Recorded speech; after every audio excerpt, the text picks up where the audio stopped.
Assalamualaikum warahmatullahi wabarakatuh. Bismillahirrahmanirrahim. Alhamdulillahi rabbil alamin. Wassalatu wassalamu ala asyrafil anbiya'i wal mursalin wa ala alihi wa sahbihi ajma'in, amma ba'du. La hawla wa la quwwata illa billahil aliyyil azim. Alhamdulillah, pada malam hari ini kita diberikan kenikmatan oleh Allah yang sangat luar biasa berupa Islam, iman, ihsan, dan kesehatan, sehingga pada malam hari ini kita bisa kembali ngaji kitab usul fikih Al-Waraqat. Sebelum kita mulai ngaji, marilah kita berkirim Fatihah kepada junjungan kita, baginda Nabi besar Muhammad sallallahu alaihi wasallam. Ila hadratin sayyidina wa habibina wa syafi'ina wa qurrati a'yunina wa qudwatina wa maulana Muhammadin sallallahu alaihi wasallam wa ala alihi wa azwajihi wa auladihi wa dzurriyyatihi wa ahli baitil kiram wa ashabihi. Al-Fatihah.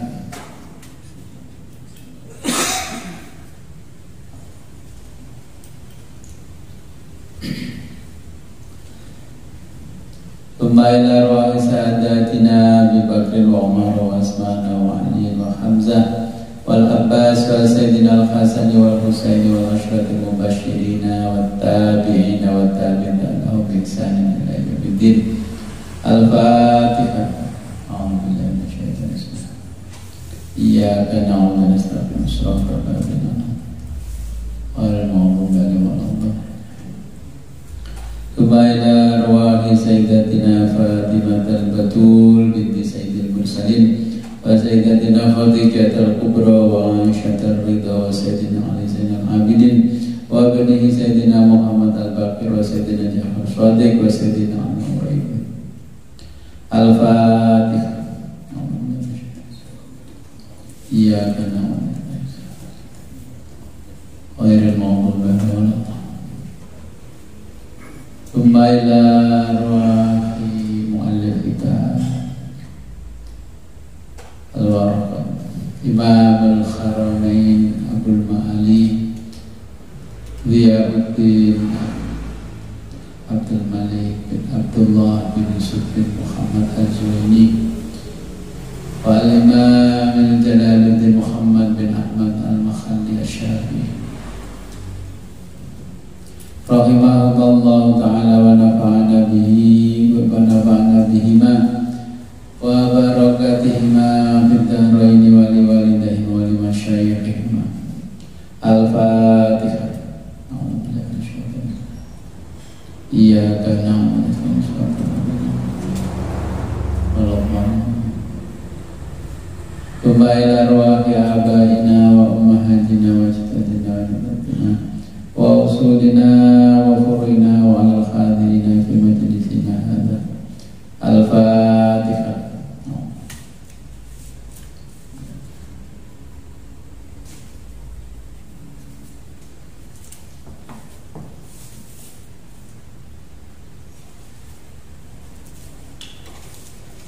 Halaman kita tadi 69 ya.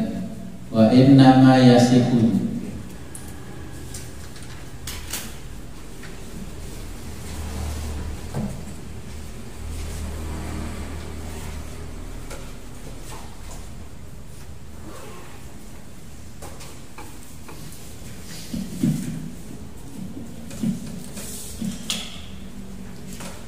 Bismillahirrahmanirrahim. Qala al-muallifu rahimahullahu ta'ala wa nafa'ana bihi wa bi ulumihi fid dharaini. Amin ya rabbal alamin.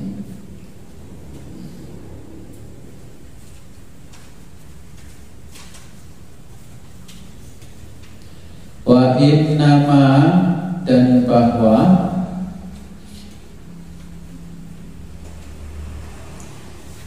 yasihu, dinilai sah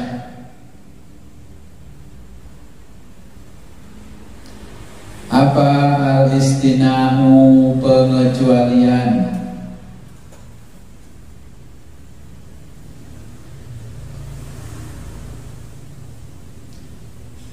al-istinahu, pengecualian bisyarti, dengan syarat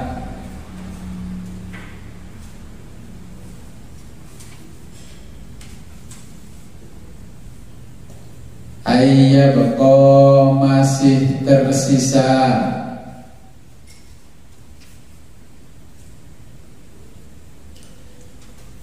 minal mustasna,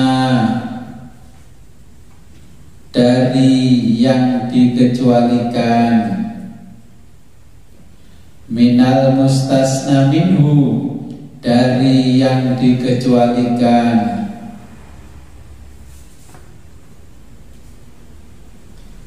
syai'un, sesuatu,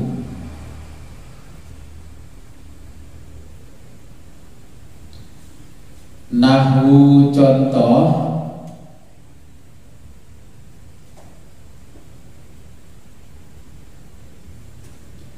lahu, baginya,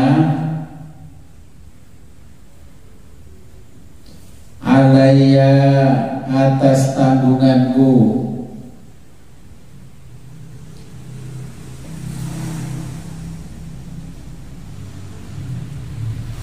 asyratun, 10,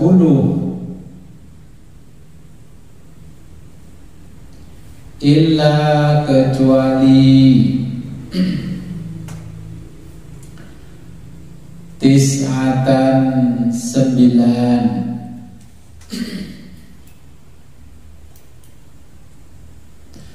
falau, meskipun, qala, orang itu mengatakan, illa, kecuali,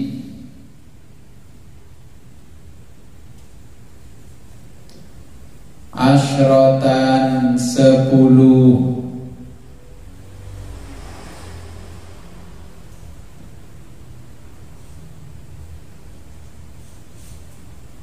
walam, maka tidak,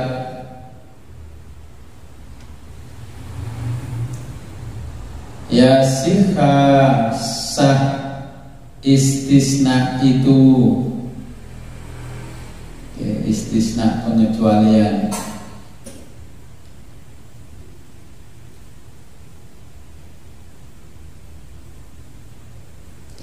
wa talzamuhu,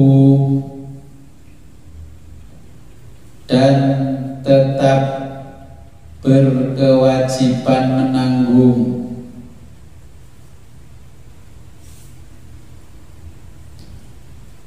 al-asyratu, yang 10,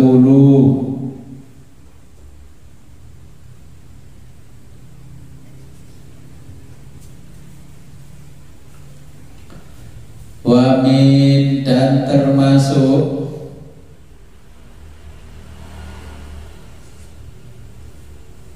syurutihi, syarat sahnya istisna,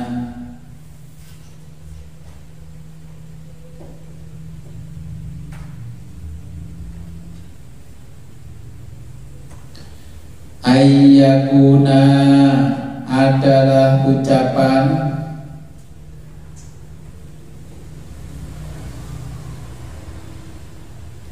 muttasilan, yang bersambung,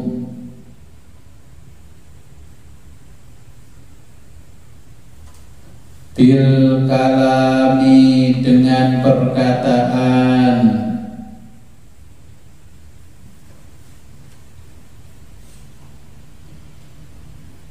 falau, meskipun,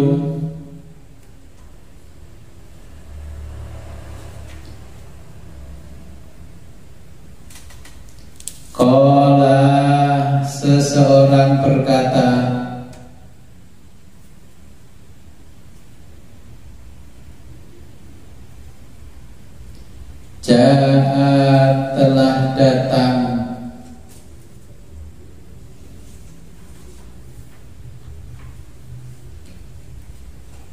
al-fuqaha'u para ahli fikih,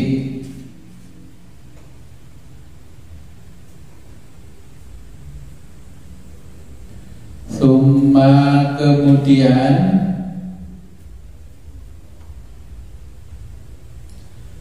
qala seseorang berkata,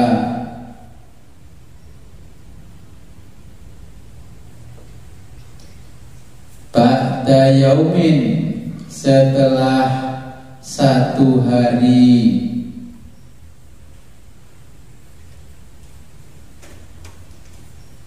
illa kecuali Zaidan Zaid,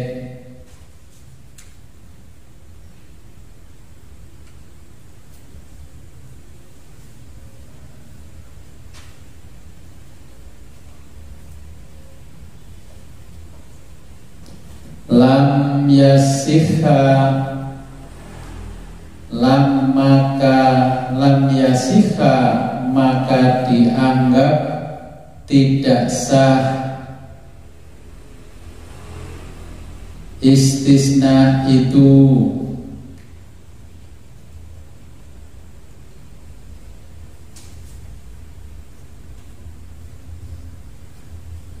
wa yajuzu dan diperbolehkan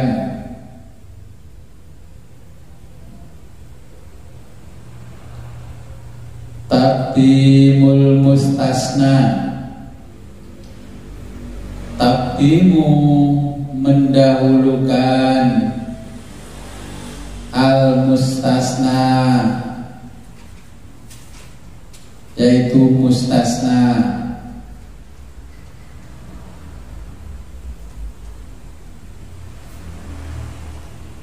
ala atas, alal mustasna minhu atas mustasna minhu,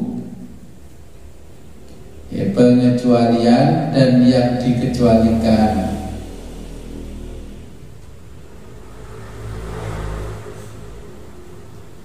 Nahu contoh,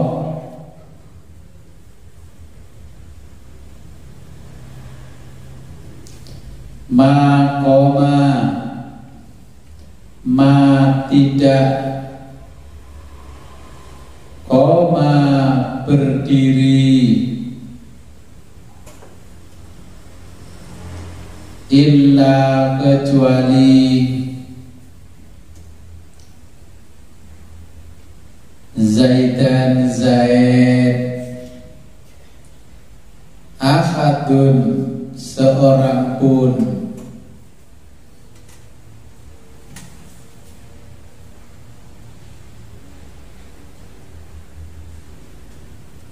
wa yajuzu dan diperbolehkan juga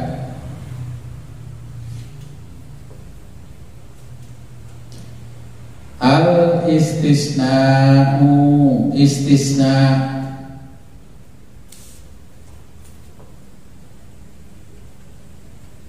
minal jinsi dari satu jenis,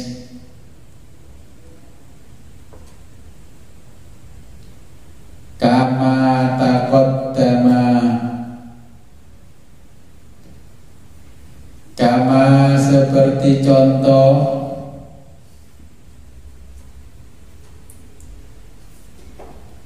taqaddama terdahulu,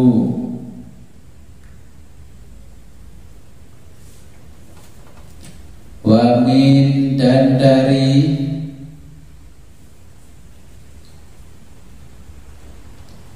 ghairihi yang tidak sejenis,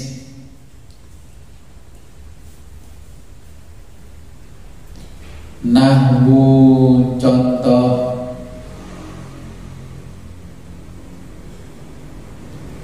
ja'a telah datang,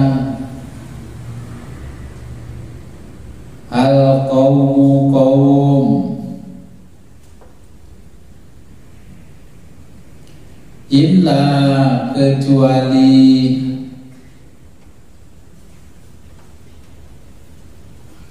al-hamiru himar,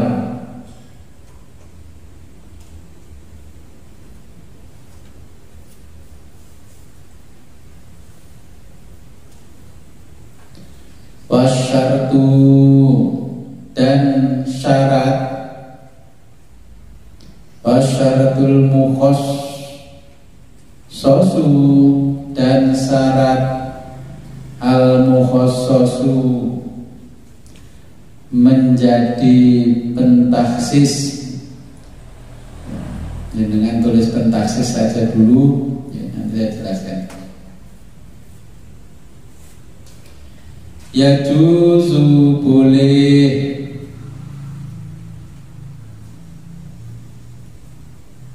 ayyataqaddama didahulukan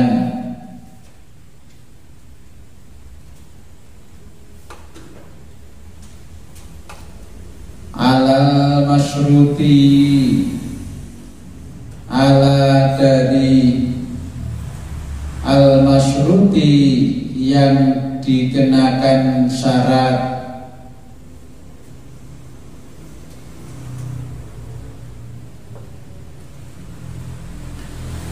nahu contoh,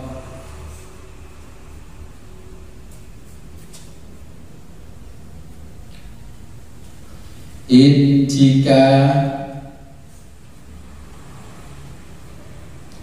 ja'aka datang padamu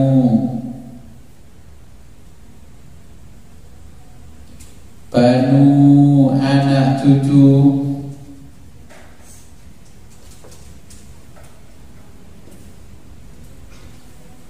tamimin tamim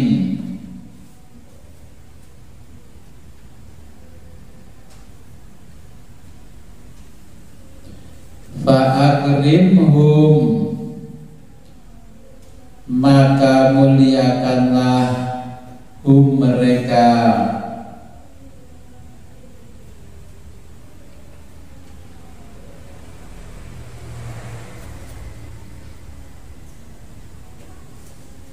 wal muqayyadu dan lafadz yang dibatasi, muqayyad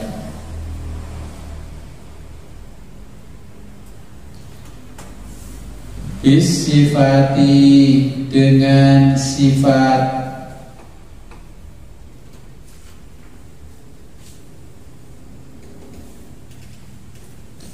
yuhmalu dijadikan tumpuan,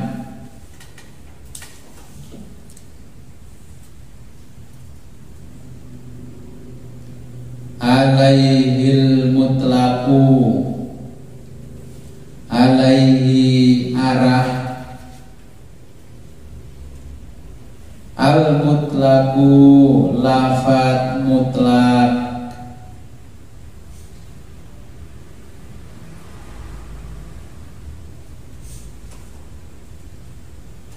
karrokobati seperti lafadz rokobati,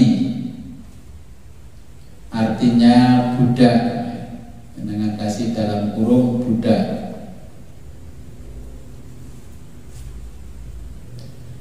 Quyyidat yang dibatasi,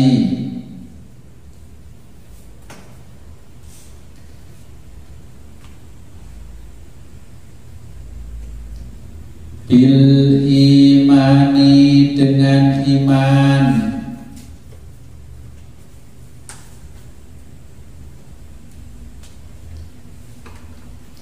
fi ba'dil mawadhi'i fi ba'dhi di sebagian al mawadhi'i tempat,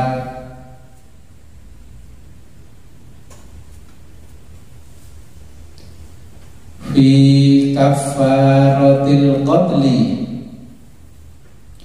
fi dalam kafaratil qatli, kafarat al-qatli, pembunuhan.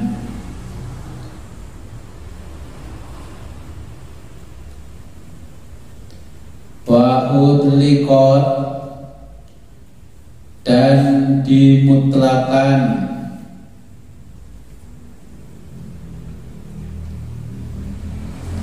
fi ba'dil mawadhi'i, fi ba'di, di sebagian, al mawadhi'i, tempat,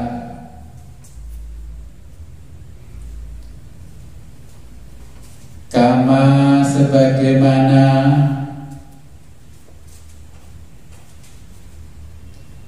fi kafaratil zihari, fi dalam kafarati, kafarat al-zihari, zihar.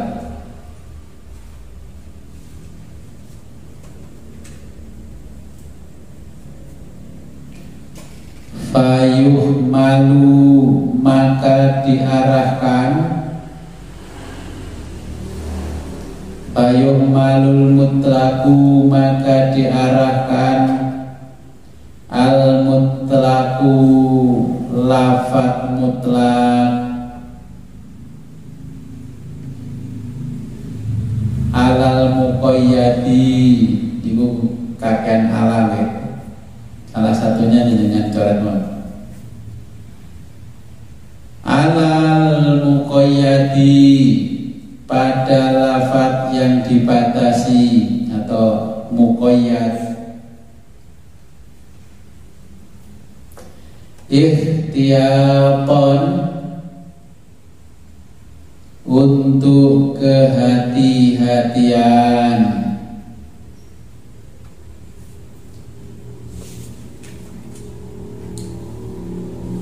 Saya jelaskan dulu di lanjutan kemarin. Kemarin kita mengenal perbedaan kafir, ya. Kafir dhimmi, kafir mu'ahad, ya. Kafir mustasna, mustahman, kafir harbi, ya. Ini kafir. Nah, di kemudian ini ada istisna. Istisna dalam bahasa Indonesia pengecualian, kecuali. Dalam bahasa Arab atau di Quran biasanya ada kata-kata illa, artinya kecuali. Nah, itu istisna, ya, pengecualian. Semua orang datang kecuali Zaid. Nah, kecuali illa di dalam bahasa Arab, nah, itu artinya istisna. Bahasa Indonesianya pengecualian, bahasa Inggrisnya exception, ya, pengecualian. Kenapa? Karena ini nanti keterkaitannya dengan hukum, ya, untuk menentukan arahnya hukum. Tidak semua orang yang ada di situ berarti terlibat dalam satu masalah, kecuali kan ada kecuali.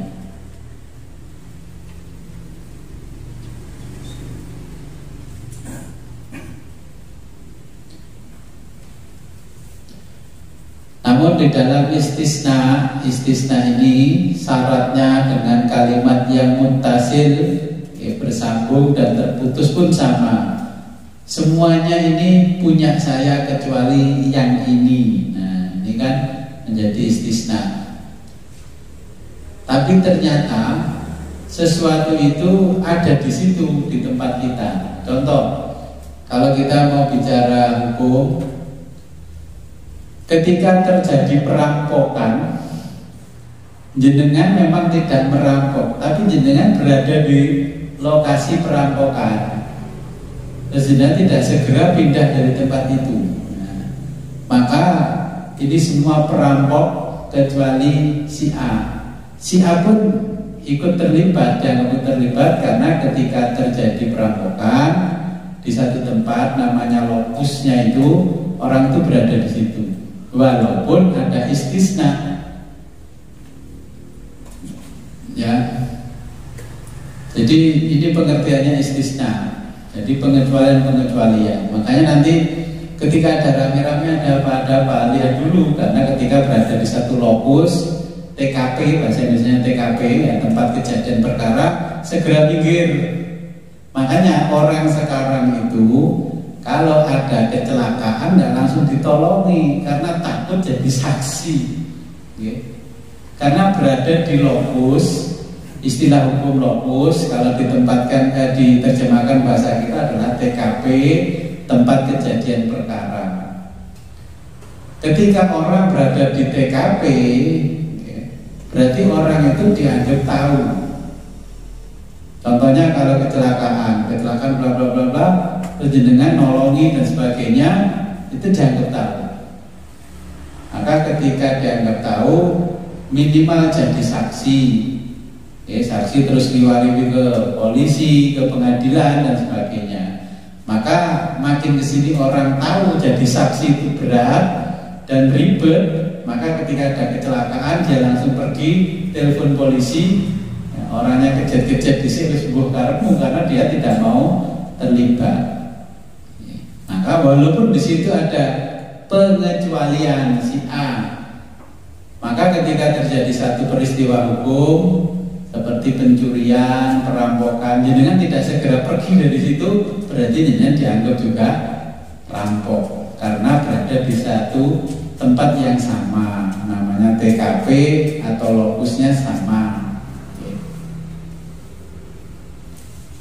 Seperti di sini ada contoh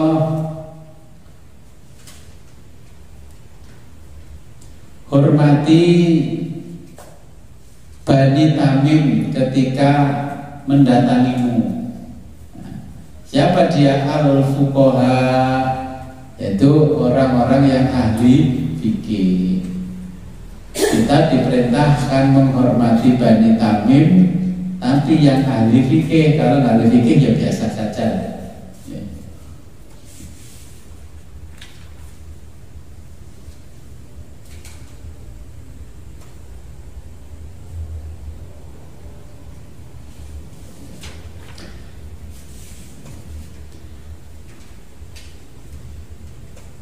Inja'aka Banu Tamim, ya, jika datang padamu anak cucu Tamim, fa'akrimhum, maka muliakanlah mereka.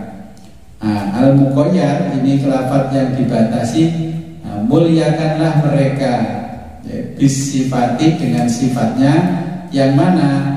Al-fuqahahu, yaitu yang ahli fikih. Ya, kalau bahasa kita sih hormati anak cucu Mbah Yai ini yang jadi kiai, ulama, pemuka agama. Yang lain-lain ya dihormati tapi tidak seperti syarat menghormati yang al-fuqaha. Bisifati yuhmalu alaihil mutlaqu, dengan sifat yang dijadikan tumpuan atas lafaz mutlaknya. Seperti contoh lagi karrokobati, seperti lafaz rokobati budak, kuyidat dibatasi bil imani fi ba'dil mawadhi'i. Jadi dibedakan budak yang beriman dengan budak yang tidak beriman. Kama fi kafaratil qatli, nah, sebagaimana dalam kafaratnya pembunuhan, wa utliqat, dan dimutlakan fi ba'dil mawadhi'i. Nah, di sebagian tempat dimutlakan. Kama fi kafaratil zihari, sebagaimana dalam kafaratnya zihar. Jangan masih paham yang namanya zihar. Zihar itu ini, ketika kita punya istri, kalau laki-laki, kalau perempuan suami, nah itu mengatakan ketika menjengkelkan hati lah, jangan anesianu ya. Jadi ketika kita menyamakan istri kita dengan muhrimnya, mahramnya, itu namanya zihar. Tidak boleh dan itu haram digauli, karena menyerupakan seorang istri atau suami dengan mahramnya. Tuwaken kelakuannya kayak mbokmu lah gitu. Ditulis dulu zihar, artinya zihar menurut arti bahasa adalah punggung.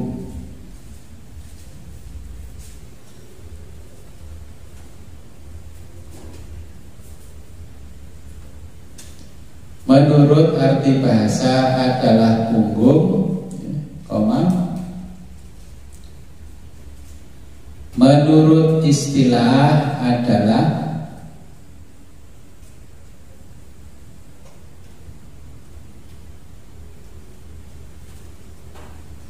menyamakan istri atau suami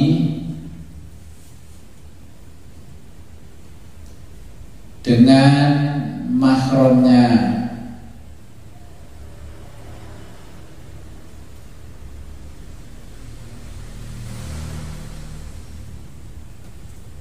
Titik. Seorang suami atau istri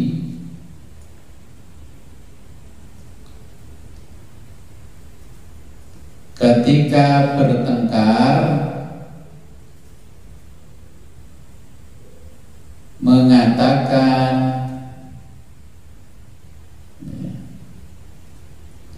memang kelakuanmu persis ibumu. Kata-kata begini nggak boleh muncul dari pasangan suami istri. Anjane kowe koyo bapakmu kelakuannya, angel dikandani. Saya sering ada salah satu orang itu kesini, mesti saya dengarkan itu ibunya ngomongin istrinya, bojomu loh kayak kuas loh. Padahal yang itu bapaknya. Jadi saya mau kasih pengertian tapi belum ada waktu.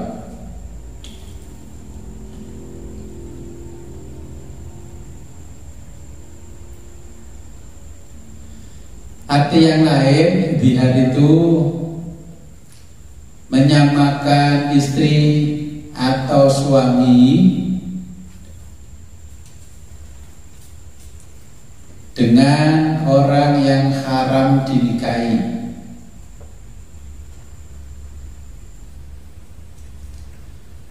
Seperti ibu, bapak, kakek, nenek, bude, bibi, dan sejenisnya yang haram dinikahi.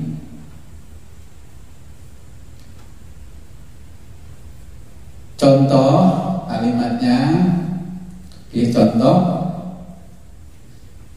kamu ini bagiku seperti ibuku sendiri. Ibunya kan orangnya soleha, cantik, terus mengatakan pada istrinya kamu itu persis ibuku. Itu tidak boleh, ya. Haram digauli nanti.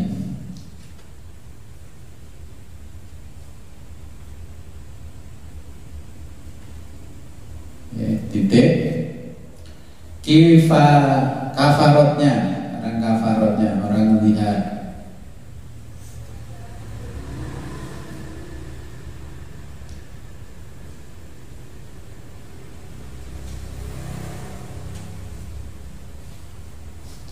Kafarotnya memerdekakan budak,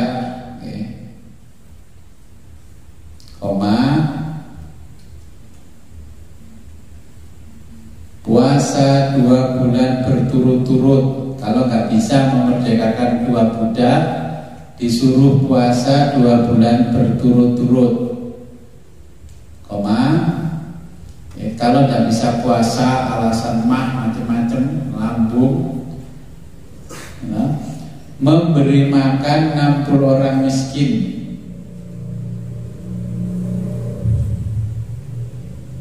Memberikan makan 60 orang miskin,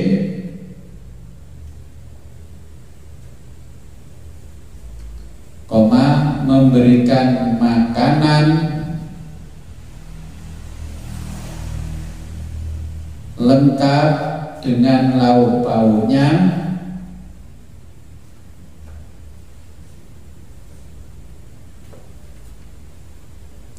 dan minumannya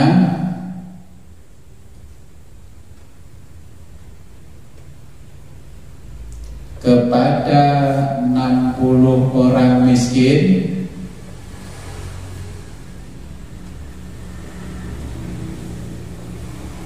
tiga kali makan sehari.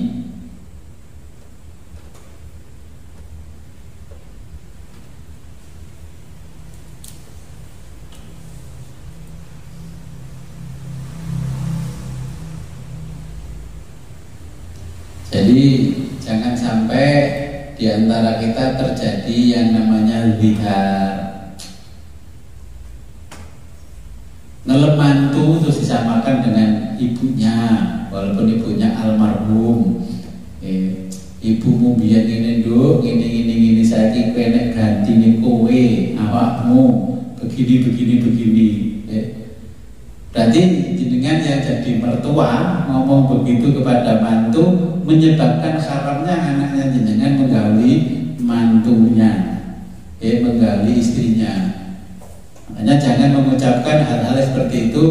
Di zaman jahiliyah dulu memang sering seperti itu, akhirnya ditegur oleh Allah dan disampaikan oleh Nabi tidak boleh seperti itu.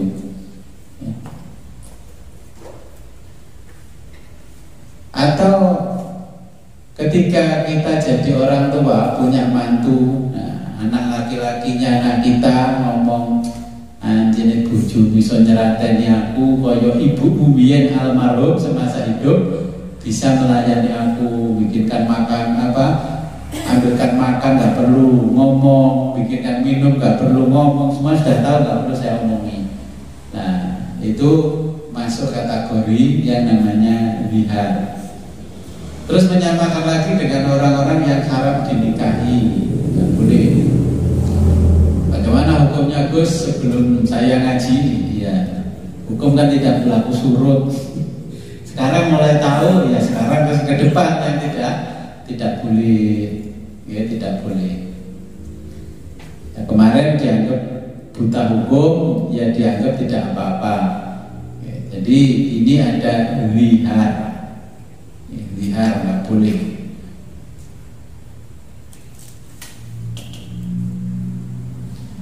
Sampai di sini dulu, ada pertanyaan?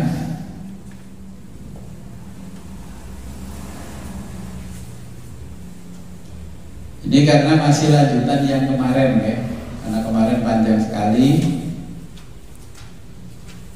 Zihar itu karena tidak diperbolehkan, ini istilahnya kados talak.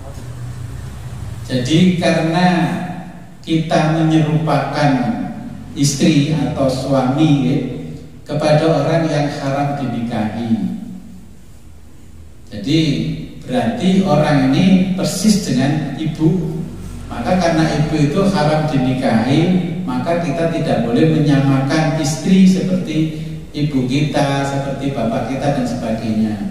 Itu di dalam Al-Quran dinamakan zihar. Maka tidak boleh dengan zihar, karena di zaman jahiliyah dulu orang-orang Arab kebiasaan menyamakan istrinya dengan ibunya, walaupun hanya menyamakan.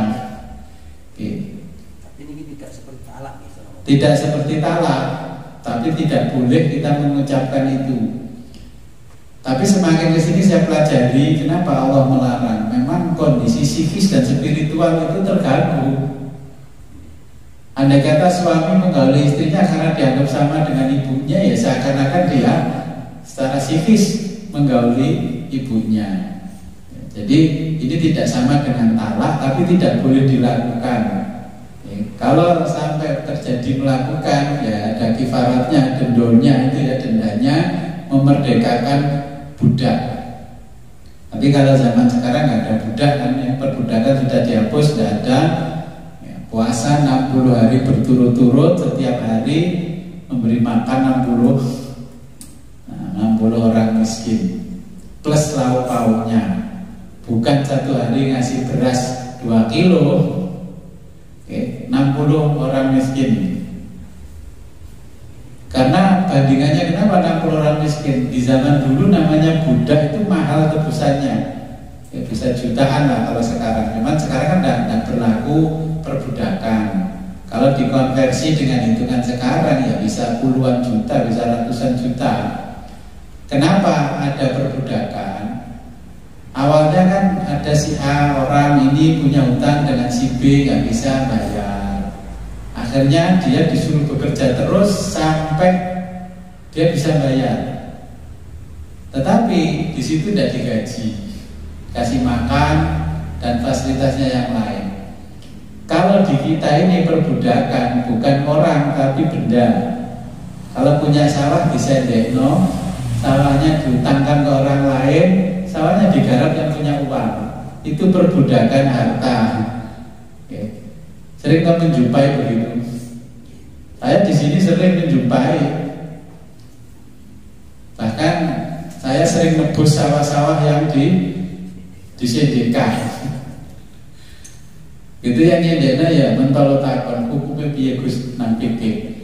Ya ada fikih fathul mu'in itu namanya ijon. Ya gak oleh namanya ijon. Ijon itu bahasa Longgone rente. Rente diterjemahkan bahasa Jawa jadi buaya darat. Karena kecil-kecil jadilah lintah darat. Nah, bahasa Belandanya rente. Orang yang merente itu namanya rentenir. Itu bahasa Belanda bukan bahasa Jawa. Oke, jadi itu kronologinya.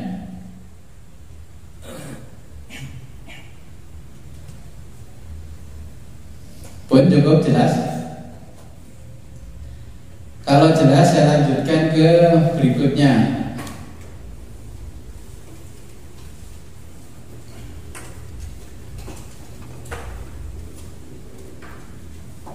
Wa yajuzu dan diperbolehkan takhsisul kitabi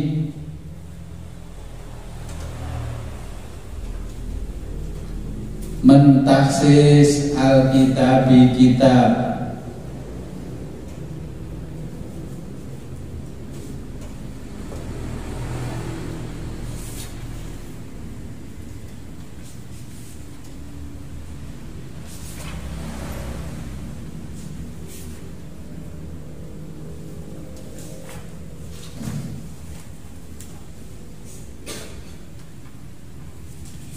dengan tulis taksis nih.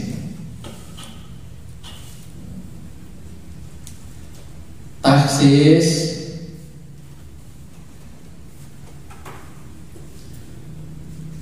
adalah suatu penjelasan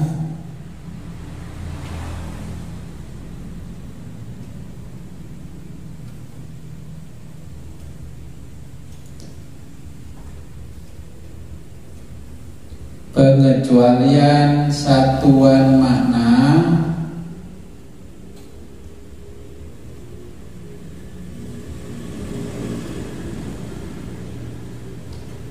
dari cakupan keumuman. Oke, dalam kurung am. Kemarin kan kita mengenal am dan khos. Am.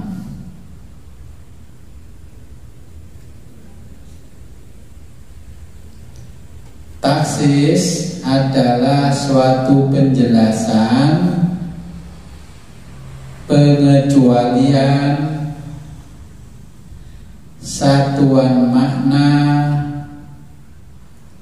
dari cakupan keumuman dalam kurung am.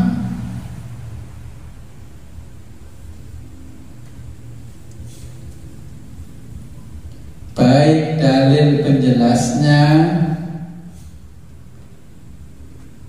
dalam kurung mukhosis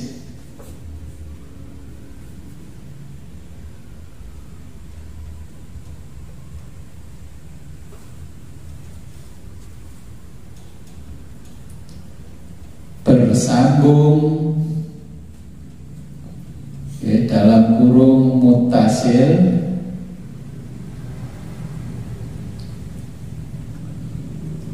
dan terpisah dalam kurung munfasil.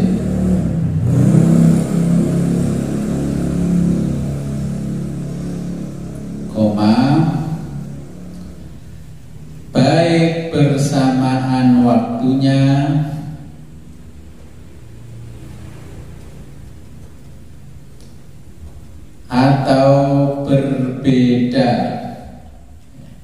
Ini artinya taksis.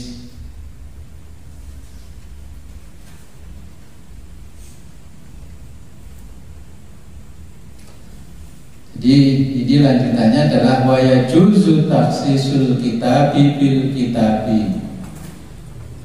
Wa yajuzu, dan diperbolehkan taksisul kitabi, mentaksis Alkitab, maksudnya Al-Quran, bil kitabi, dengan Alkitab.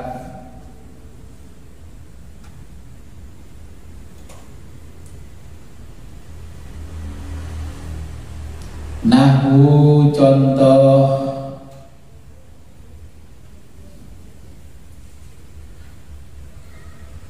qauluhu ta'ala, firman Allah Ta'ala,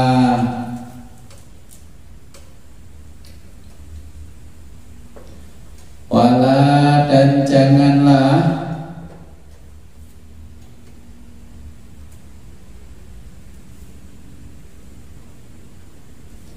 tangkihu, kamu menikahi,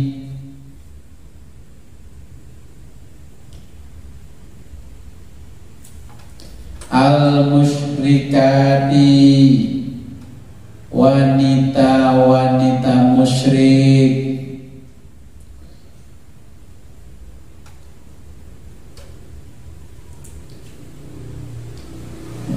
khusus ditaksis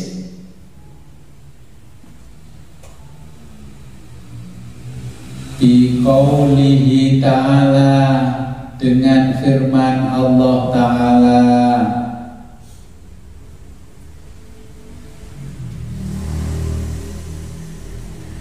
wal muhsanatu,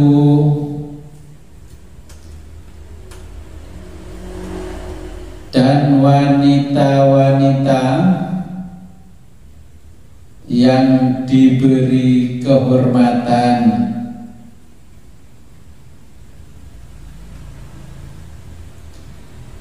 minalladzina, min diantara,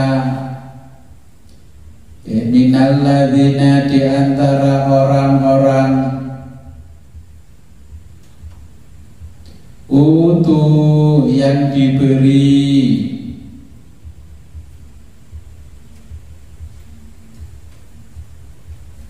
Alkitab, Alkitab,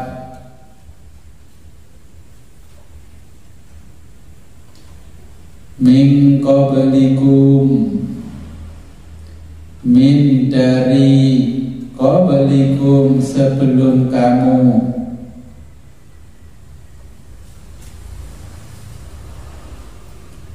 ai maksudnya khilun halal, lakum bagimu,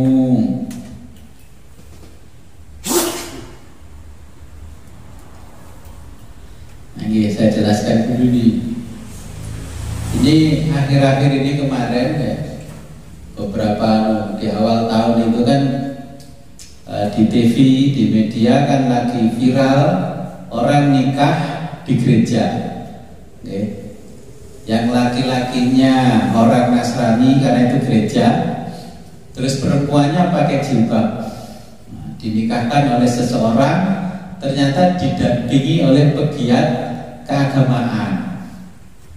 Mereka berpendapat nikahnya sah karena minta izin ke pengadilan untuk nikah beda agama. Kalau kita orang Islam, Allah ini sudah menjelaskan wala tankihul musyrikati, ya.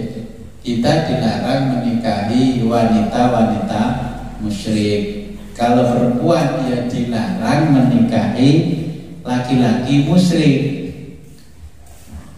Tetapi ini ditaksis oleh Allah, wal muhsanatu minal ladzina utul kitaba min qablikum, dan wanita-wanita yang diberi kehormatan, ya, di antara orang-orang yang diberi Alkitab sebelum kamu.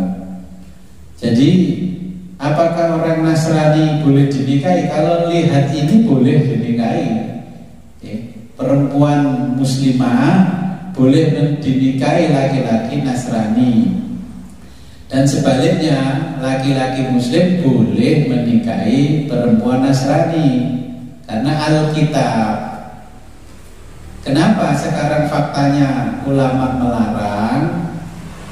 Dalilnya ulama karena Alkitab yang diyakini oleh orang Nasrani hari ini sudah tidak original alias asli. Makanya itu bukan dinamakan Alkitab. Karena di Barat yang namanya Injil itu bukan Injil, tapi Bible. Kalau Belanda bilangnya Gospel.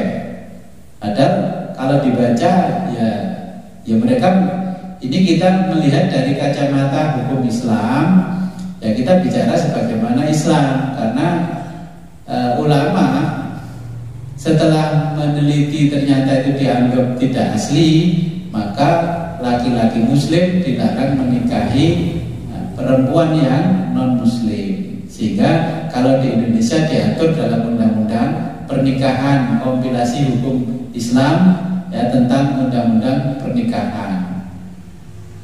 Nah, supaya diperbolehkan bagaimana? Ya kadang-kadang ada trik. Kalau perempuannya Nasrani biasanya masuk Islam dulu supaya mendapatkan persetujuan pernikahan dan tidak melanggar undang-undang. Nanti setelah pernikahannya selesai, yang suaminya ya ke masjid Jumatan, yang istrinya minggu ya ke gereja. Ini fakta, banyak yang saya lihat seperti itu. Di tengah-tengah saya pun di sana ya ada seperti itu. Bapaknya kalau Jumatan ya kopian haji Jumatan. Ibunya kalau minggu ya ke gereja kebaktian. Anaknya nggak jelas. Ketika mau nikah minta pengantar saya tanda tangan. Pak, saya mau nikah. Nikah cara apa, Mas? KTP saya kan Islam, Pak. Ya ada Islam ya kudu Islam. Teman kapan Islam? Datamu sebelumnya masih Nasrani. Ya Pak, kemarin saya ini saya masuk Islam. Mana suratnya kalau kamu sudah masuk Islam? Saya kejar terus. Karena saya menandatangani kamu itu, saya tanggung jawab ila yaumil kiamah. Aku nggak mau kamu bilang masuk Islam, tapi kamu tidak ada surat pernyataan kamu masuk Islam. Kemarin saya sudah diislamkan Pak di majelis taklim di Gresik.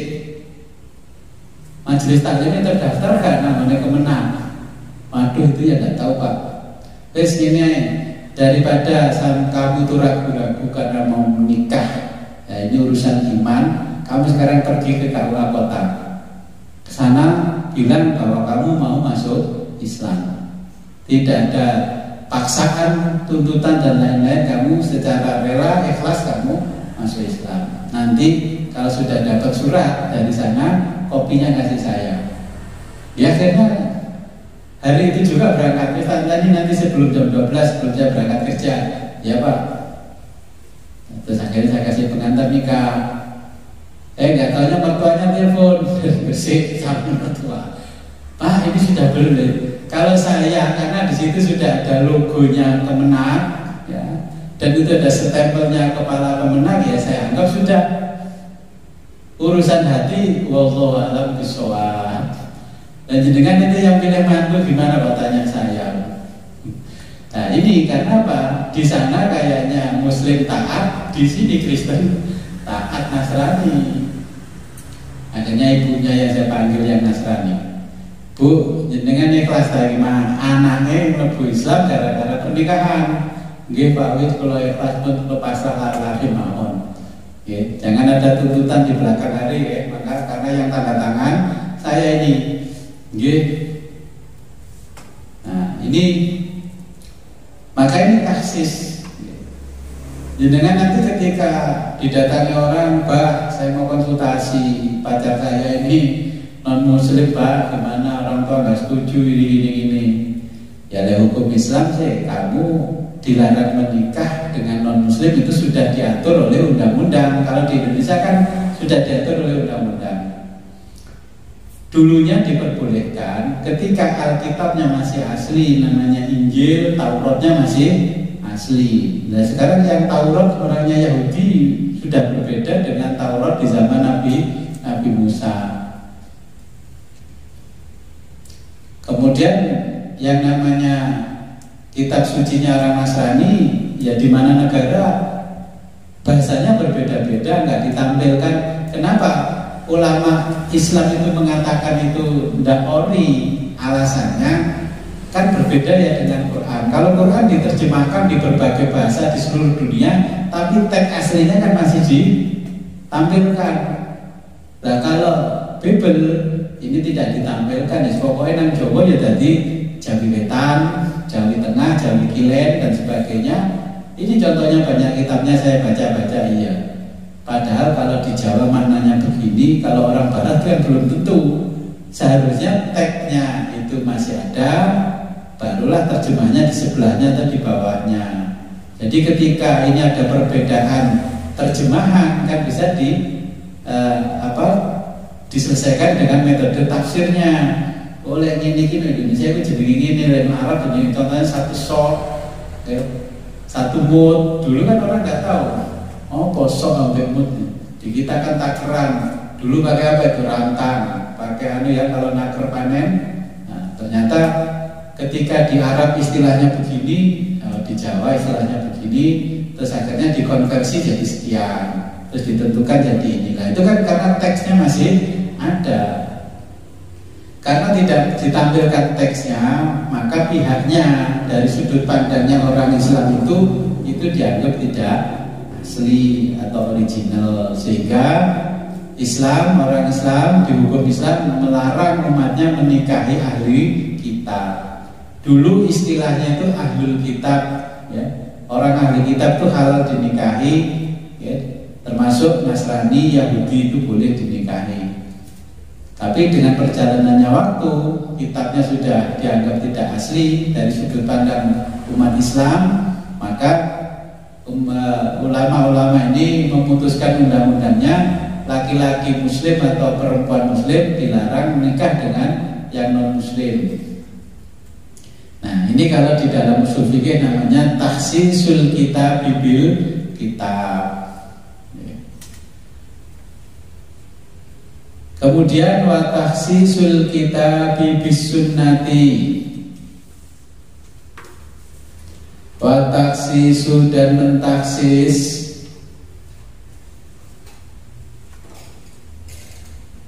Alkitab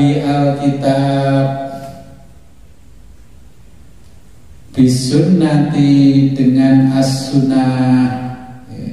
Jadi dalil Quran ditaksis dengan dalil hadis.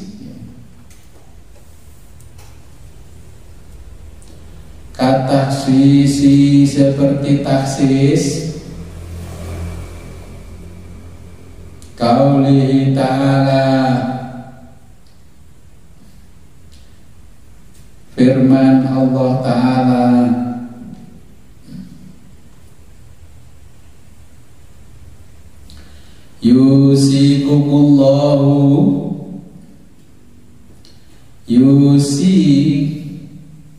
yusikum mensyariatkan kalian atau kamu. Siapa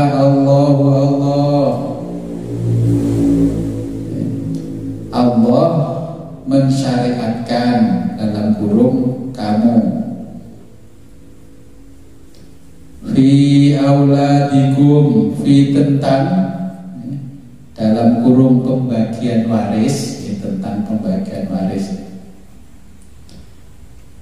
Auladikum, anak-anakmu.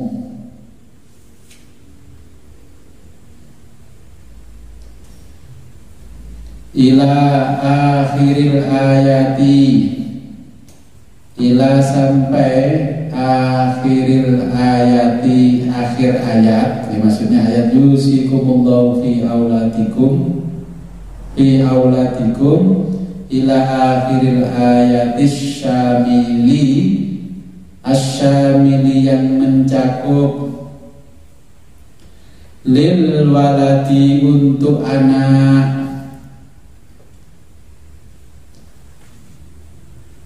al kafiri dengan kafir,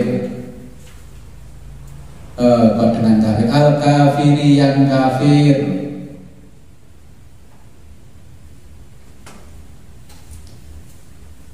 di hadis shahihaini ditaksis, bi hadis shahihaini dengan hadis, ya bi hadisi dengan hadis as-shahihaini, Sahih Bukhari Muslim. Jadi shahihaini ini rujukannya ke Bukhari dan Muslim.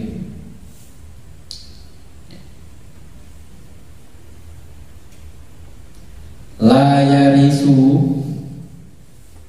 la tidak bisa, yarisu mewaris, siapa al muslimu seorang muslim, al kafiro dari kafir,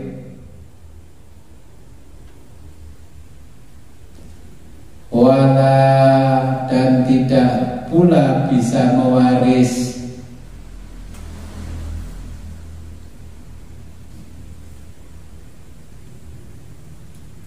siapa al-kafiru seorang kafir, al-muslimah dari seorang muslim.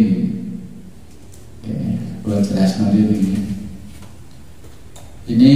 Yang ini agak ruwet sebenarnya. Ketika jenengan nanti berhadapan dengan takhsisul kitab bis sunnah, saya mengalami ya akhir Agustus awal bulan September mengalami takhsisul kitab bis sunnah. Saya ditaksis dengan digugat as-sunnah, al-kitab dan as-sunnah, masuk ke kompilasi hukum Islam.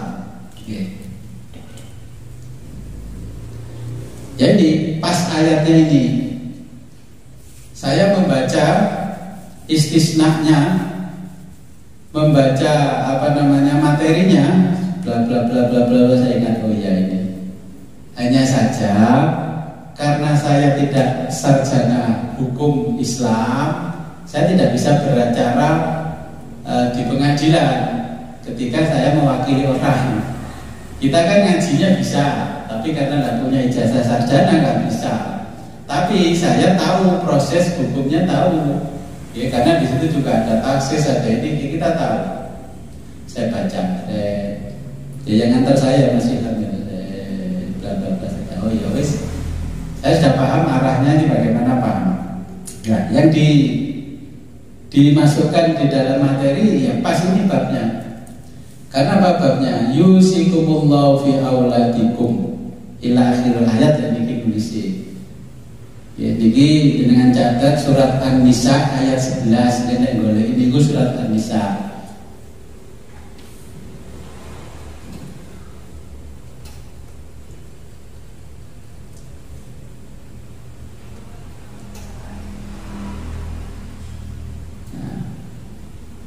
Ini taksisnya begini, yusikumullahu fi auladikum lidzakari mislu hadzil untsayaini. Jadi Allah itu kan memang sudah mensyariatkan kepada kita sebagai orang tua ya tentang pembagian waris kepada anak-anak.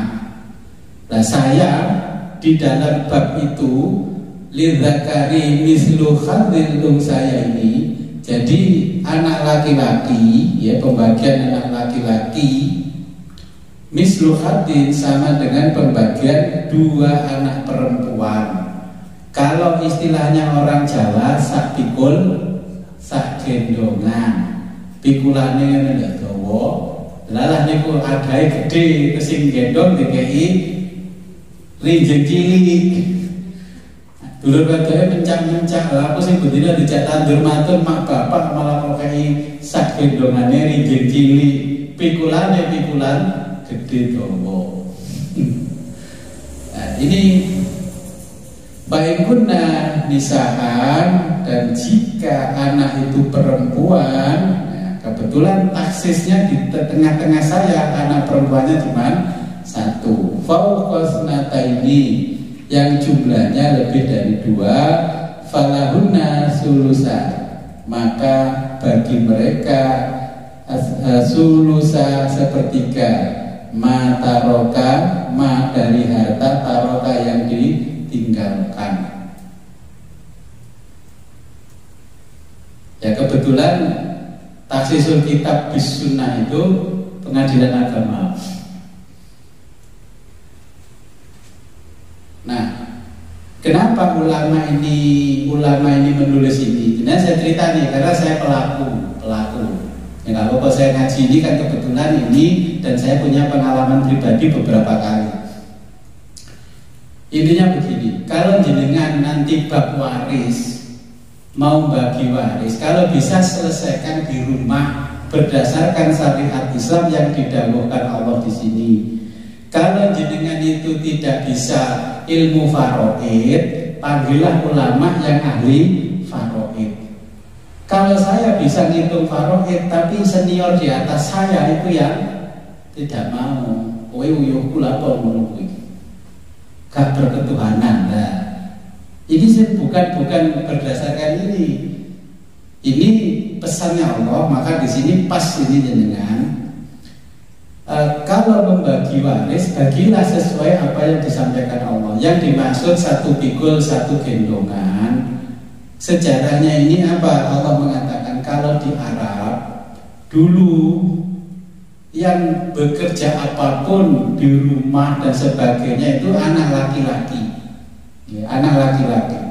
Kalau ibunya sakit, yang masak anak laki-laki, yang nyapu anak laki-laki, yang nyuci anak laki-laki, belanja pergi ke pasar anak laki-laki. Kalau di Jawa, Bapak Eloro yang bikinkan wedang siapa? Anak wedok. Yang masak? Anak wedok. Yang ngubah popoke? Anak wedok. Semua anak wedok. Kenapa di sini anak laki-laki dan perempuan? Karena di Arab ketika itu semua yang mengatasi pekerjaan di rumah dan mewakili keluarga adalah anak laki-laki. Kalau di Jawa anak laki-laki hanya berkata aku kan dulur lanang. Ya kata-kata itu saya dengarkan begitu di Jawa. Aku dulur lanang.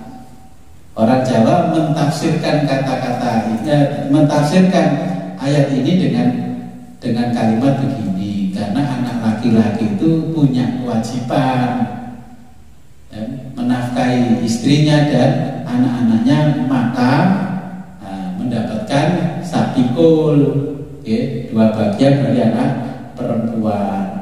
Tapi kan asbabun nuzulnya ini dengan sejarah turunnya kan di sana karena Arab yang dulu semuanya anak laki-laki. Bahkan sampai hari ini kan istri cuman duduk manis di kamar, cuman macak, manah, mandi. Ya, makanya terus didatangkan TKI-TKW dari luar Arab ini.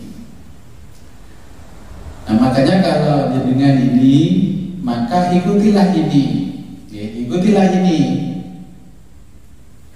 Ketika bicara ini, nah, taksisul kitab bis sunnah, kalau yang punya harta meninggal, barulah itu namanya harta waris. Yang boleh dibagi adalah hartanya si mayit. Nah, kalau yang punya harta suami dan istri, katakanlah orang tua kita sudah meninggal dua-duanya, berarti harta itu menjadi waris semua. Nah, di dalam taksisul kitab bis sunnah, maksudnya ini begini. Jenengan sebagai orang tua itu punya harta dari berapa sumber? Contoh saya, kakek saya punya harta dari orang tuanya, berarti kan mbah buyut saya punya orang tuanya, hitung belah. Nah, terus mbah putri saya ini juga punya harta dari sumber orang tuanya. Berarti sudah 2 sumber itu menjadi harta waris. Yang ketiga, semasa hidupnya Mbah Kakung dan Mbah Putri ini bekerja. Inilah yang disebut harta gono gini dalam bahasa Jawa. Bukan gono, tapi ini gono gini. Apa bedanya harta gono dan harta gini dan harta gono gini? Kalau harta gono berarti bawaan Mbah Kakung sebelum menikah, itu namanya gono. Kalau bawaan Mbah Putri sebelum menikah namanya gini. Ya, ini istilah hukum tadat. Kalau itu sudah hasil kerja bersama dinamakan gono gini. Ya.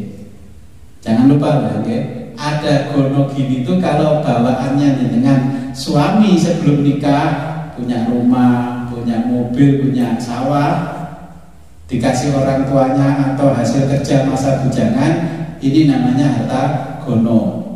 Kalau si istri punya bawaan rumah, sawah dan sebagainya, ini namanya hartanya gini. Ketika sudah menikah, terus bekerja menghasilkan harta, ya inilah baru namanya gono gini. Ini di dalam istilah kita orang Indonesia hukum, ya namanya harta bersama. Ya.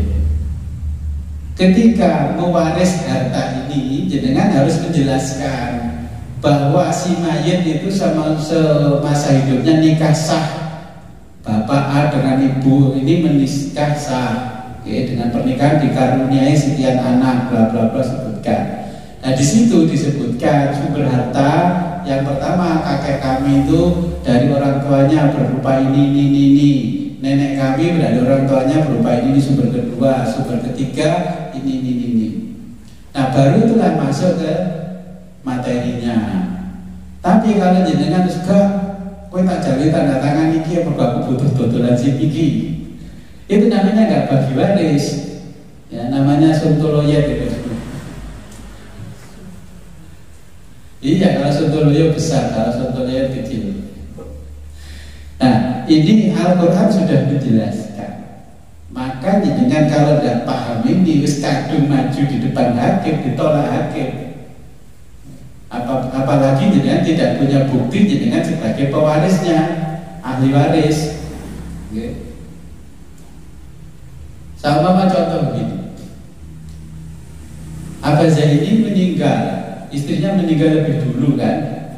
Terus ini ngaku anaknya Abah Zaini, ditanya geger karo dulure, ngajukan gugatan. Terus ditanya ini buktinya lagi anak Abah Zaini. Betul gak ada bukti. Ya wong sak kampung tok ngedelok lho anake. Jadi pisu-pisu ya hakim akhirnya. Ini yang dimaksud oleh Allah di dalam taksis. Jadi taksisnya pengkhususan materi hukum tentang bab waris. Allah menjelaskan. Saja ini nggak ruwet, masalah ini nggak ruwet kalau si ahli warisnya menyadari apa yang dimau oleh Allah. Ya kadang-kadang kan tidak mau mengikuti perintahnya Allah, mengikuti perintahnya nafsunya. Itu namanya nang-nangwi kalau orang Jawa. Ini saya bacakan ayatnya, kebetulan ini kan dibahas di dalam taksisul kitab bis-sunnah. Baikana jika anak perempuan ini si ayatnya dan kitabnya betul-betul wahidatan seorang saja dan dia anak wedok sitok. Nah saya ini kan di bapak saya laki-laki semua 4. Nah saudara perempuannya cuma 1. Nah, ini yang dimaksud, saya contohkan di keluarga saya saja biar nggak keluarga orang lain. An-nisfu falaha, maka dia mendapatkan an-nisfu setengah harta. Maksudnya dulu di setengah harta. Kalau saya dapat 100.000 ya perempuan dapatnya 50.000 setengah harta. Wali abawaihi, dan untuk kedua ibu bapaknya atau orang tuanya, likulli wahidin, bagian masing-masing, minhuma dari mereka, as-sudusu 1/6. seperenam mimma taroka, dari harta yang ditinggalkan. Dengan bapak mati, ibu masih ada, itu berarti kalau dibagi waris setelah bapaknya mati jebret, belum sampai 40 hari harus diwaris, ibu berarti ditinggalkan dapat harta seperenam. Dari mana? Ya dari harta gono gininya, bukan harta bawaannya. Kalau bawaannya harta gininya, berarti itu haknya ibu. Ya boleh diwaris ketika beliau meninggal. Ibu saya ini punya harta gini sebelum menikah dengan abah saya. Dan itu ya selama ini mau ibu jual mau apa ya silakan bu, itu harta gini bukan harta gono gini. Ya alhamdulillah sampai ibu saya meninggal harta gininya yang masih utuh, tak sampai terjual. Mimma taroka ingkana lahu waladun, ya ingkana jika ada, ya, jika dia meninggal mempunyai waladun anak laki-laki, ya. Fa in lam yakun, jika dia lam yakun tidak memiliki yang melakukan lahu waladun anak wawarisahu dan diwarisi abawahu ibu bapaknya saja, fali ummihi maka ibunya mendapatkan as-sulusu sepertiga. Jangan anaknya sudah menikah terus meninggal duluan, harta itu tidak bisa dikuasai seluruhnya oleh istrinya atau suaminya. Tetapi karena mantune wis kuliah, apalagi kuliah hukum, sadurunge bojone mati, sertifikat dijenengno dhewe. Secara hukum jenengan kalah, karena sudah disertifikatkan sebelum meninggal. Terus, secara politis merampas, tapi secara hukum sah, jenengan tidak bisa berbuat apa-apa. Baik karena jika ada lahu mempunyai ikhwatun, beberapa saudara, fali ummihi maka ibunya mendapatkan as-sudusu seperenam, min ba'din, pembagian tersebut ba'din min ba'din, pembagian tersebut ba'di wasiatin, setelah wasiat yusi biha autaini, wasiat yusi yang dibuatnya biha, karena wasiat itu autaini atau setelah bayar utang.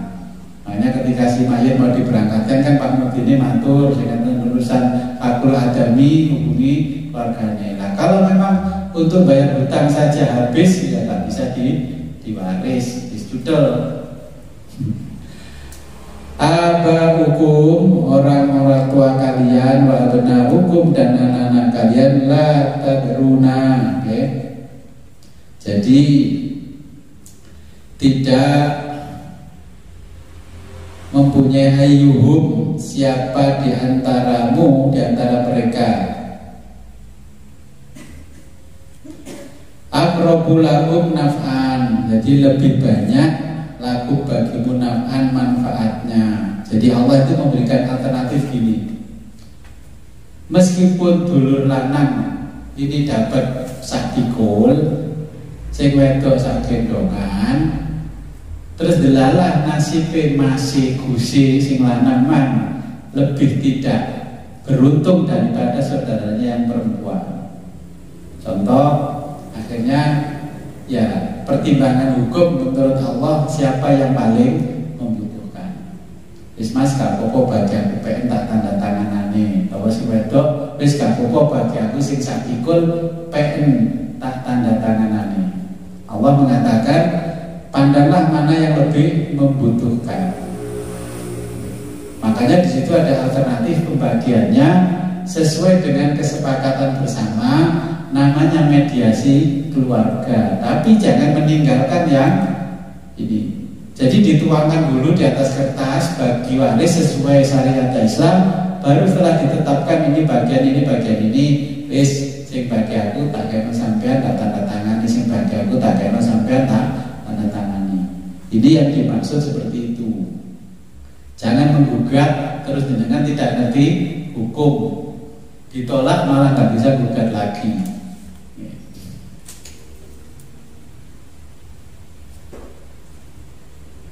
Kita berpon taksis Alkitab disunah dulu.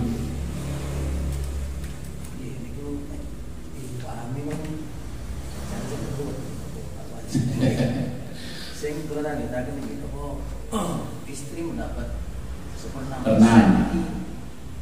Ya kalau ngomong sing lanang mati terus duwe tinggalan dibagi-bagi kali anak itu berarti istri ini mendapat sepertama. Nggih. Maksudnya ngoten iki. Nggih. Sing kados lumayan harus coba dikali dengan apa Paris niki. Ngene mlaku ngene niku dengan matur ya kembali kepada apa dawuh Gusti Allah. Nggih. Ajeng ngene niku enten alasan nek wong lanang membuka iku ora wong sak iku mergo ya godang wong lanang. Ajeng ngene Indonesia iki seandainya sing katakan terjadi dibagi rata. Dibagi rata itu dalam hukum dihukumi yang bagus, tapi dalam bagian rata semua menyetujui. Dalam ahli waris itu semua menyetujui, tidak ada yang protes. Karena sama-sama anaknya alasannya seperti itu. Jadi itu kami dihukumi yang bagus.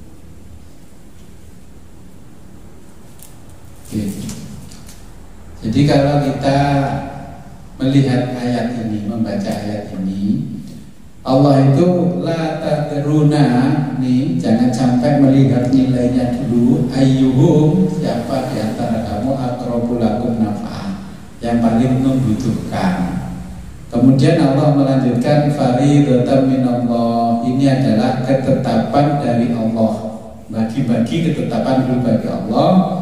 Innallaha kana aliman hakima. Sesungguhnya Allah adalah yang maha mengetahui, maha bijaksana.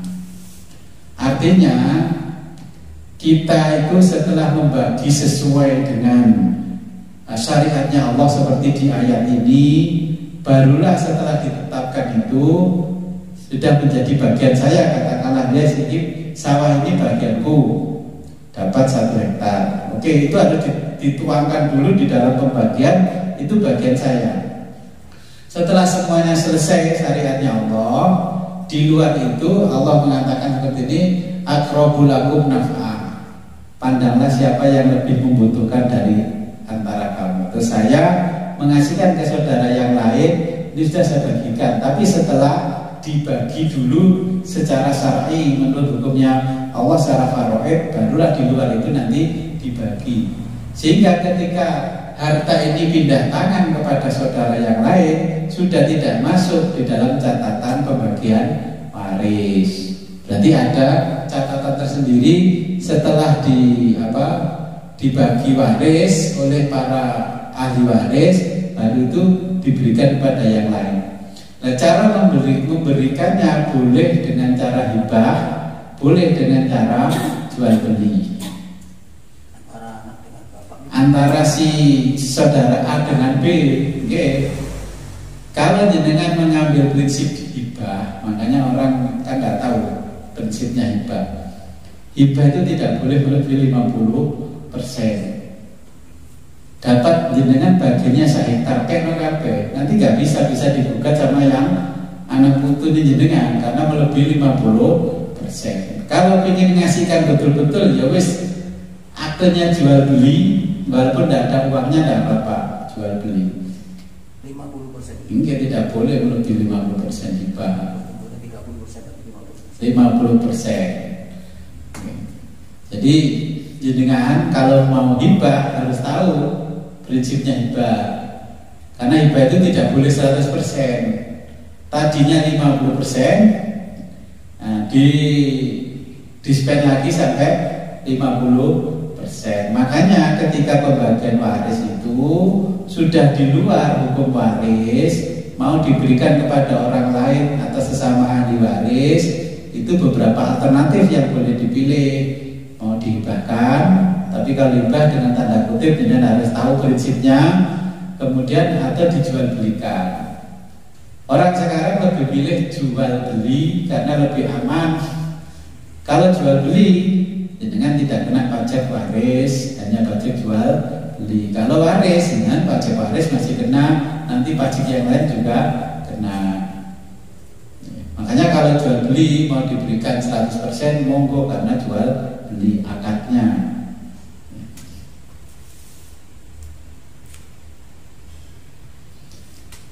Ini namanya taksis, ya.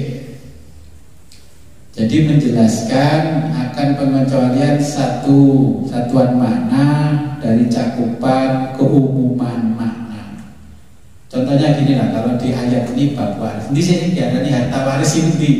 Nah, jadi bisa menyebutkan ini Pak Hakim yang harusnya bisa diwaris ini karena harta si mayit ini sumbernya. Yang pertama dari ini, yang kedua dari ini, ketiga ini, ya, seperti yang saya sebutkan tadi. Nah, rata-rata orang yang menggugat ke pengadilan itu nggak jujur, yang lain-lain disimpan. Nah, cilokone kalau jenengan punya saudara yang ahli hukum, pasti konangan, ya, pasti bisa terbaca. Ketika konangan, jenengan akan dipastikan kalah oleh hakim. Hakim kan tahu, dengan nanti rekayasa itu kan tahu. Karena apa? Prinsipnya hukum, setiap kejahatan itu tidak ada yang sempurna. Pasti konangan, ya, pasti konangan.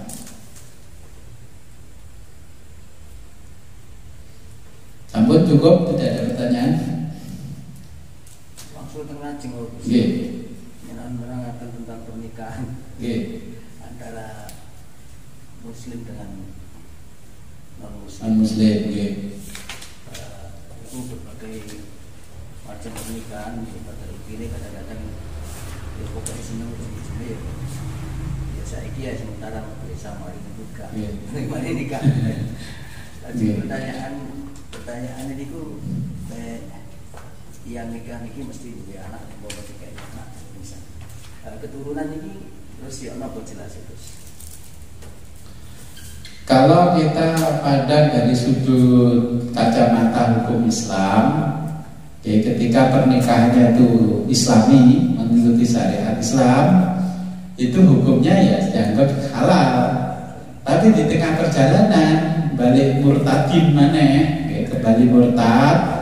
Nah, ketika dia murtad tapi tidak melaporkan pernikahannya, tapi suratnya masih Islam, kan kebanyakan itu nggak melaporkan lagi, dia kembali ke gereja, ya kembali ke masjid, ya ini dihukum Islam, dihukumi haram, digauli, dihukumi zina selama dia tidak memilih salah satu. Kalau dia tidak mau dihukumi zina, berarti yang Islam harus masuk Kristen atau yang Kristen masuk Islam.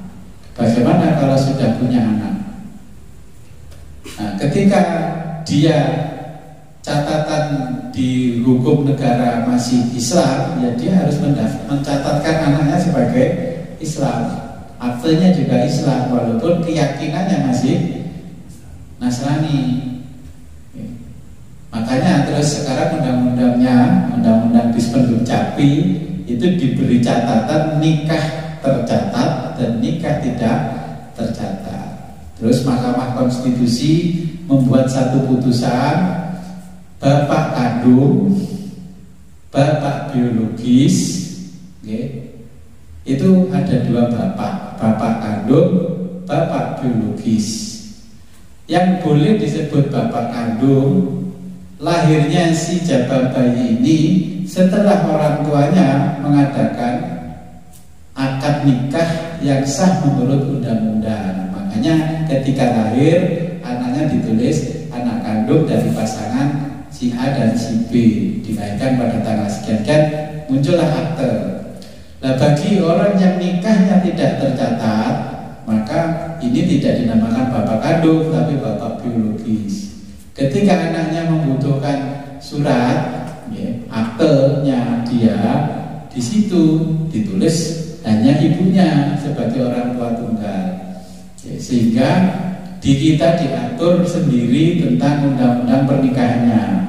Ya, tidak boleh.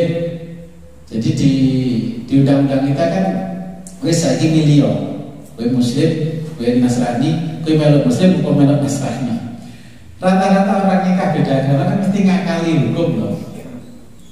Rata-rata ini kasusnya mesti seperti itu, ngakali hukum. Ya ada yang betul-betul Islam adalah akhir hayatnya ada. Tapi rata-rata yang saya jumpai hari ini ya itu mesti ngakali. Bar nikah ya wis balik nerono karena tidak ada tuntutan. Sehingga orang yang ingin tetap agamanya Islam menikah dengan yang non muslim, mereka berupaya hukum menempuh jalur minta izin pengadilan. Kalau pengadilan mengizinkan boleh nikah. Padahal undang-undangnya sudah jelas. Allah juga sudah menjelaskan tidak boleh menikahi laki-laki musyrik atau wanita musyrik. Di dalam usul fikih dan fikih ini kita nggak boleh menikahi non muslim karena apa? Dianggap peribadatannya juga musyrik. Dan mereka sudah tidak menganggap Tuhannya Esa. Tuhannya itu, nah ini kalau kita bicara filsafat, jadi kalau bicara filsafat atau al-hikmah di Islam, Tuhan itu akhirnya terbagi 3. Tuhan secara persepsi dan Tuhan secara konsepsi. Ketiga, Tuhan secara empiris. Contoh begini, orang pergi umroh, katanya di atas Ka'bah melihat Yesus. Itu kan Tuhan persepsi. Akhirnya pulang umroh masuk Kristen. Ada sebaliknya, orang Nasrani setelah di gereja beribadah bla bla bla melihat Allah di atas salibnya Tuhan Yesus. Akhirnya masuk Islam. Nah, saya memandang begitu nggak aneh karena di dalam ilmu filsafat sudah dijelaskan mereka itu memaknai Tuhan mereka sendiri sesuai dengan persepsinya sendiri. Bahasa manteknya itu ada huduri dan nadori. Konsepsinya sendiri jangan menurut DE. Nah, ketika dia mengatakan bahwa saya ketemu Tuhan, katakanlah kalau orang Kristen ketemu Tuhan Yesus di atas Ka'bah, nah itu kan namanya empirik. Empirik itu pengakuannya diri, gak ada yang melarang. Dianggapnya kayak wong gunjing, ora masalah. Gak ada yang itu namanya persepsi, konsepsi dan empirik. Nah, karena ini sudah tidak sama dengan yang digariskan Allah, maka tetap dilarang menikahi non muslim yang muslim.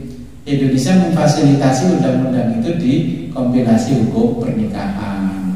Maka yang muslim larinya ke pengadilan agama, pencatatannya ke KUA. Kalau yang non muslim, nah, pencatatannya di catatan sipil. Jadi surat nikahnya sak lembar persis akte. Kalau di yang Islam persis paspor. Jadi itu alasannya kenapa di hukum Islam tidak boleh nikah beda agama. Tapi Islam ini taksis Quran bil sunnah, Quran Alkitab bil kitab, ya ayatnya kan memperbolehkan halal. Tapi ahli hukum mengatakan yang dimaksud Allah seperti itu, tapi faktanya sudah tidak persis yang dimaksud oleh Allah, maka diharamkan. Sebelum kita akhiri, marilah kita berdoa. Mudah-mudahan apa yang kita pelajari ini membawa manfaat barokah di dunia wa dunia hatta akhirah. A'udzubillahi minasyaitonir rajim. Bismillahirrahmanirrahim. Allahumma shalli wa sallim wa barik ala sayyidina Muhammad wa ala ali sayyidina Muhammad wa ala kulli sahabatir rasulih. Allahumma aftahna futuhal arifin. Allahumma aftahna futuhal arifin. Aftahna futuhal arifin. Allahumma arzuqna ilman nafi'a wa fahman nafi'a. Allahumma arzuqna fahman nafi'a. Allahumma arzuqna. Allahumma aftahna babal ilmi wal khair. Allahumma aftahna babal ilmi wal ma'rifah. Allahumma aftahna babal ilmi wal ma'rifah bi rahmatika ya arhamar rahimin. Wa sallallahu ala khairin sayyidina Muhammadin wa ala alihi wa sallam. Alhamdulillahirabbil alamin. Al-Fatihah. Alhamdulillah minasyaitonir rajim.